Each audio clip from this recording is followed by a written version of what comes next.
Pemerintah telah menetapkan COVID-19 sebagai jenis penyakit dengan faktor risiko yang menimbulkan kedaruratan kesehatan masyarakat. Namun dilihat dari peta sebarannya, saat ini COVID-19 sudah ada di 30 provinsi. Bahwa jumlahnya bertambah sebanyak 8 kasus, artinya sampai dengan hari ini total pasien atau warga yang terinfeksi positif virus corona di Indonesia berjumlah 27 kasus. 2 warga Indonesia yang positif terinfeksi virus corona disebut telah melakukan kontak dengan warga negara Jepang. Dan warga Jepang ini kini tengah menjalani proses karantina di Malaysia. Untuk kasus konfirmasi positif, ada penambahan 149 orang. Bahwa opsi yang kita pilih adalah pembatasan sosial. Salam sejahtera bagi kita semua. Marilah kita panjatkan puji syukur kita kepada Tuhan Yang Maha Esa, karena dengan rahmat-Nya kita masih diberi kesehatan pada hari ini. Pada kesempatan ini, saya ingin membagikan sedikit informasi kepada teman-teman semua terkait virus corona atau yang bisa disebut COVID-19 yang saat ini sedang dialami di beberapa negara. Seperti yang sudah diketahui, virus corona adalah virus yang sangat berbahaya dan dapat menyebabkan kematian dengan cara menyerang sistem pernafasan manusia.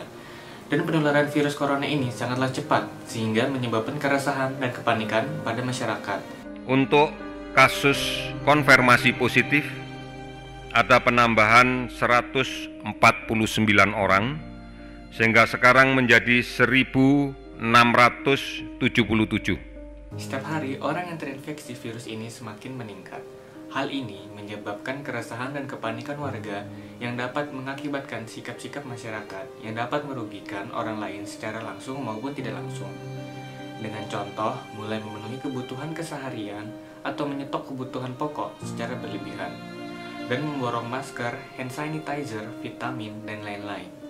Hal ini dapat merugikan orang yang membutuhkan, karena stok yang dijual sudah habis, sehingga orang yang membutuhkan tidak mendapatkannya. Contohnya pihak rumah sakit yang membutuhkan untuk menangani pasien yang sudah terinfeksi virus ini. Saat ini, para tenaga kesehatan mulai dirundung kekhawatiran karena alat pelindung diri untuk mereka bekerja semakin langka di pasaran.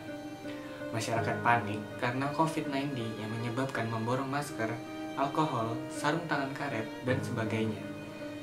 Sedikit banyak menyebabkan risiko tenaga kerja kesehatan terpapar virus corona tersebut.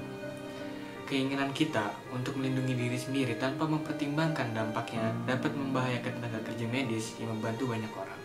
Dan tidak sedikit juga orang yang memanfaatkan kesempatan ini dengan cara membeli semua barang yang dibutuhkan masyarakat untuk mencegah virus corona dan menjual barang-barang yang sudah dibeli dengan harga yang sangat tinggi, dapat mencapai 2-3 kali lipat dari harga normal. Hal ini tentu sangat merugikan banyak orang yang membutuhkan. Masker kini menjadi barang langka semenjak kabar virus corona meluas ke sejumlah negara. Salah satunya kelangkaan terjadi di kota Blitar, Jawa Timur. Padahal daerah ini jauh dari pusat wabah virus corona di Cina. Namun warga setempat mulai berjaga-jaga dengan membekali diri dengan masker. Kondisi ini membuat ketersediaan masker khusus pencegahan virus respirator atau N95 sudah tidak ada lagi di pasaran. Bahkan harga masker melambung tinggi hingga Rp1.500.000 per 10 lembar.